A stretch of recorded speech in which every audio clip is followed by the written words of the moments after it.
things you can do to help protect your ducks and chickens in the southern United States when the temperature drastically changes later this week. Number one is to make sure they are safe from the wind. Birds use their feathers to essentially trap warm air in between their feather layers that keeps them warm, but if wind hits them and their feathers open up, they're just releasing all of that warm air and they're going to have a harder time staying warm. So whether you lock them in their coop or you put tarps or old shower curtains around your pen, whatever you do, just make sure the wind can't hit them directly. Number two is that be aware that your chickens and ducks can get frostbite. One way to help prevent this is to put Vaseline on their bills and their legs and pretty much any part of them that isn't covered with feathers. And that essentially creates a moisture barrier. And another way to prevent frostbite is by making sure you have as little humidity as possible inside of your coop. Here in the north, we put in lots of ventilation so the humidity can escape. But if you're in the south and your coop isn't built for that, I would recommend taking your water buckets out at night if you have chickens. Unfortunately, you can't really do that with ducks because they do need 24/7 access to be able to clean their nares, and they get up a lot in the night to do that.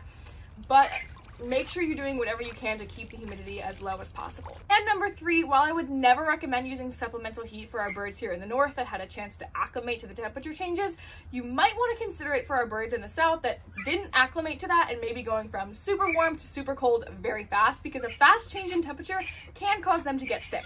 If you don't have access to electricity to heat your coop, it might be a good idea to bring them into your garage or your basement, but you do what's best for you. If you do have the option to run electricity outside of your coop, I would not recommend using a heat lamp, as those are a fire hazard as well as a risk to their health.